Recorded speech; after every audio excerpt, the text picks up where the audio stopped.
Welcome to Math Axis, ICSE Class 10, Chapter 5, Exercise 5.3, Question number 10. Question number 10 में दिया गया है कि solve the equation and give your answer correct to two significant figures.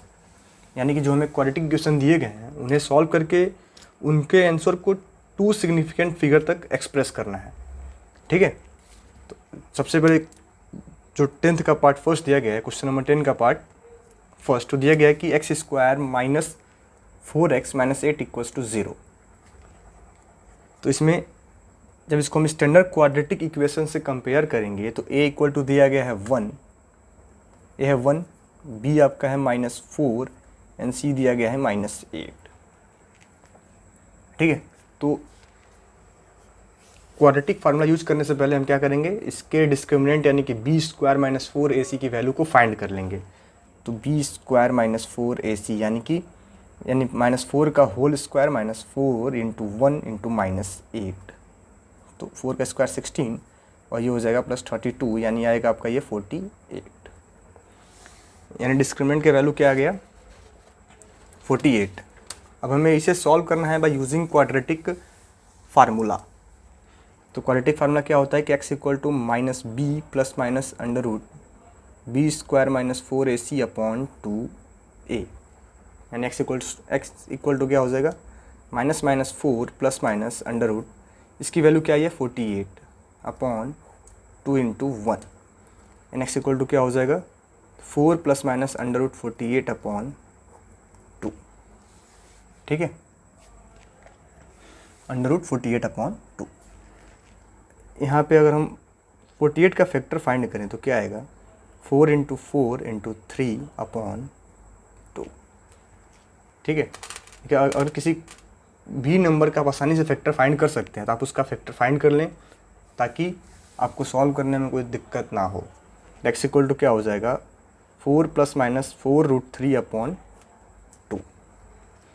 ठीक है, then जब इसको हम आगे सॉल्व करेंगे तो इसको हम जब आगे 4 इसमें कॉमन लेके से हम सॉल्व करते हैं तो क्या हो सकता है x इक्वल टू 4, जब 4 हम कॉमन ले लेंगे तो 1 प्लस माइनस रूट 3 अपॉन 2 यानी 2 से ये 2 टाइम्स में कैंसिल हो जाएगा. तो x इक्वल टू क्या आ जाएगा 2 times 1 plus minus under root 3 यानी कि x इक्वल टू आ जाएगा 2 प्लस माइनस 2 रूट 3 यानी x के दो आंसर आएंगे. x इक्वल टू पहला आंसर हो जाएगा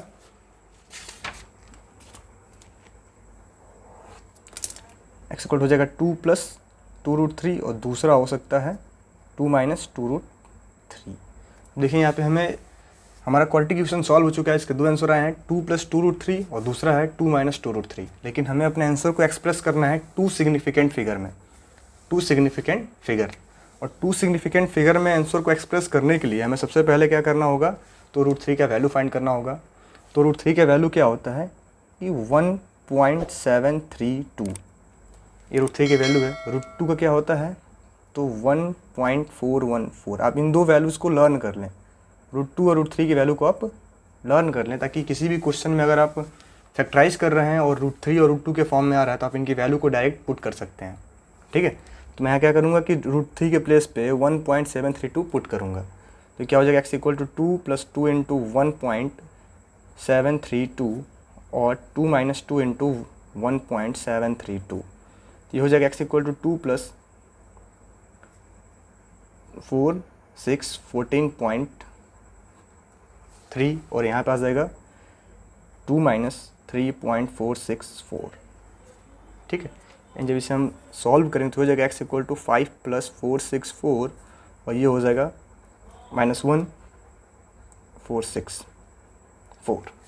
ठीक है, तो यानी कि हमारा जो x का आंसर है x इक्वल टू है 5.464 और दूसरा है -1.464. लेकिन हमें अपने आंसर को एक्सप्रेस करना है correct to two significant figure. Two significant figure पहले हम इसमें अंतर समझ लेंगे कि टू सिग्निफिकेंट फिगर और टू डेसिमल प्लेस में अंतर क्या होता है. डेसिमल प्लेस में अंतर क्या होता है. टू सिग्निफिकेंट फिगर का मतलब कि हमें अपने आंसर को लिखना है सिर्फ दो नंबर में, उनमें पॉइंट हो या फिर पॉइंट के साथ में हो या फिर पॉइंट के बाद में, सिर्फ 2 ही आंसर होना चाहिए, सिर्फ और सिर्फ 2 नंबर, ठीक है, सिर्फ और सिर्फ 2 नंबर्स ही होने चाहिए, वो पॉइंट के साथ हो चाहे पॉइंट के बाद हो। जैसे कि 1.2, इसमें 2 नंबर हैं 1 और 2, तो ये 2 सिग्निफिकेंट फिगर है। जैसे 0.36, इसमें 2 नंबर हैं 36, ये 2 सिग्निफिकेंट फिगर है। 12, ये 2 सिग्निफिकेंट फिगर है, यानी कि पॉइंट हो चाहे नहीं हो, सिर्फ 2 नंबर में ही आंसर लिखना है, ठीक है। लेकिन 2 डेसिमल प्लेस का मतलब होता है कि डेसिमल के पहले कितने भी नंबर हो, डेसिमल के बाद 2 नंबर होने ही चाहिए, जैसे 26, ठीक है। तो ये कॉमन डिफरेंस है 2 सिग्निफिकेंट फिगर और 2 डेसिमल प्लेसेस में। आपसे बोर्ड एग्जाम में या तो सिग्निफिकेंट फिगर या फिर डेसिमल प्लेस में ही एक्सप्रेस करने के लिए कहा जाएगा, ठीक है। तो एक्स इक्वल टू क्या आ गया, तो एक्स इक्वल टू जो हमारा आंसर हो जाएगा क्या हो जाएगा 5.5, क्योंकि हमें 2 सिग्निफिकेंट फिगर में लिखना है, इसलिए मैंने इसको राउंड ऑफ कर दिया है। तो 5.5, और यहाँ पे हो सकता है और -1.5, ठीक है। तो ये हमारा क्वेश्चन नंबर 9 के पार्ट फर्स्ट, क्वेश्चन नंबर 10 के पार्ट फर्स्ट का सॉल्यूशन है। नेक्स्ट है क्वेश्चन नंबर 10 का पार्ट सेकंड। क्वेश्चन नंबर 10 का पार्ट सेकंड, क्वेश्चन नंबर 10 के पार्ट सेकंड में दिया गया है कि x minus 18 by x equal to 6। तो हमें इसे सॉल्व करके इसके आंसर को एक्सप्रेस करना है 2 सिग्निफिकेंट फिगर में। तो सबसे पहले इसे हम कन्वर्ट करके फॉर्म करेंगे क्वाड्रेटिक इक्वेशन और देन उसे सॉल्व करेंगे। तो ये क्या हो जाएगा x square minus 18 upon x equal to 6, यानी कि x square minus 18 equal to 6x, यानी कि x square minus 6x minus 18 equal to 0। तो ये हमारा क्वाड्रेटिक इक्वेशन फॉर्म हो गया है कि x square minus 6x minus 18 equal to 0। जब इसको हम स्टैंडर्ड क्वाड्रेटिक इक्वेशन से कंपेयर करेंगे तो a इक्वल टू आएगा 1, b आ जाएगा -6 और c आ जाएगा -18, ठीक है। यानी हम फाइंड कर लेंगे डिस्क्रिमिनेंट की वैल्यू कि b स्क्वायर माइनस 4ac। तो b आपका -6 का स्क्वायर -4 इंटू 1 इंटू -18, यानी कि 36 माइनस प्लस यानी कि 72। तो ये क्या हो जाएगा 108, ठीक है। यानी डिस्क्रिमिनेंट की वैल्यू क्या आ गई 108। अब हमें यूज़ करना है अपना क्वाड्रेटिक फार्मूला। क्या यूज़ करना है क्वाड्रेटिक फार्मूला, और देन इसे सॉल्व करना है। तो क्वाड्रेटिक फार्मूला क्या है x equal to minus B plus minus under root B square minus 4ac upon 2a, यानी एक्स इक्वल टू क्या हो जाएगा माइनस ऑफ -6 प्लस माइनस, इसकी वैल्यू क्या है तो 108 अपॉन 2 इंटू 1।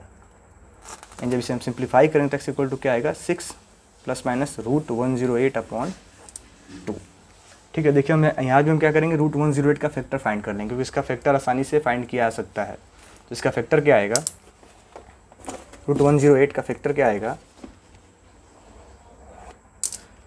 कि जब रूट 108 का हम फैक्टर फाइंड करेंगे तो ये आएगा 254 2 27 3 3 39 3 3 एंड 3 1, यानी कि इसको हम जब 2 का पेयर बनाएंगे तो 2 का पेयर बन रहा है और 3 का भी पेयर बन रहा है। यानी इसको हम लिख सकते हैं x equal to 6 plus minus 2 और 3 2 into 2 into 3 into 3 into 3 upon 2, यानी एक्स इक्वल टू क्या हो सकता है 6 प्लस माइनस 2 और 3 को बाहर निकाल लेंगे तो 2 3 जा 6 अंडर रूट 3 अपॉन 2, ठीक है। यानी एक्स इक्वल टू क्या हो सकता है, जब इसमें हम 6 कॉमन लेंगे तो 6 1 प्लस माइनस रूट 3 अपॉन 2, यानी 2 से 6 कट जाएगा 3 टाइम्स में, यानी एक्स इक्वल टू क्या हो सकता है 3 1 प्लस माइनस अंडर रूट 3, यानी एक्स इक्वल टू हो सकता है 3 प्लस 3 रूट 3 और दूसरा हो सकता है 3 माइनस 3 रूट 3, ठीक है। जैसा कि मैंने आपको 10 के पार्ट फर्स्ट में बताया था कि रूट 3 की वैल्यू क्या होती है 1.732। तो इसी को हम रूट 3 के प्लेस पे पुट कर लेंगे तो एक्स इक्वल टू क्या हो जाएगा 3 प्लस 3 इंटू 1.732 एंड दूसरा हो जाएगा 3 माइनस 3 इंटू 1.732, यानी एक्स इक्वल टू क्या हो जाएगा 3 प्लस 6 9 21 8 एंड दूसरा होगा 3 माइनस 5, यहाँ पे होगा 5.196। देखिए मेरे से मल्टीप्लाई में मिस्टेक हो गया था, यहाँ पे क्या आएगा तो 5 आएगा 5.196, ठीक है। जब इनको हम ऐड करेंगे तो एक्स इक्वल टू क्या हो जाएगा 8.196 और यहाँ पे हो जाएगा -2.196, ठीक है। इनके मैंने जो एक्स का आंसर फाइंड किया उसमें क्या आया है कि डेसिमल के बाद से 3 नंबर आए हैं, लेकिन हमें अपने आंसर को एक्सप्रेस करना है correct to 2 decimal places, correct to 2 significant figure, तो मैंने 2 डेसिमल प्लेसेस और 2 सिग्निफिकेंट फिगर दोनों का डिफरेंस मैंने पिछले वीडियो मैंने इसके क्वेश्चन नंबर 10 के पार्ट फर्स्ट में बताया है। यानी हमें क्या करना है कि सिर्फ 2 नंबर में अपने आंसर को एक्सप्रेस करना है। तो x इक्वल टू क्या हो जाएगा कि 8.2 पहला आंसर और दूसरा आंसर हो जाएगा -2.2। देखिए मैंने क्या किया, इसको राउंड ऑफ कर लिया है, 1 के बाद 9 तो मैंने इसको 2 लिख दिया, यहाँ भी 1 के बाद 9 तो मैंने इसको क्या लिख दिया 2 लिख दिया है। तो ये आपके क्वेश्चन नंबर 10 के part first and part second का सॉल्यूशन था। Thank you.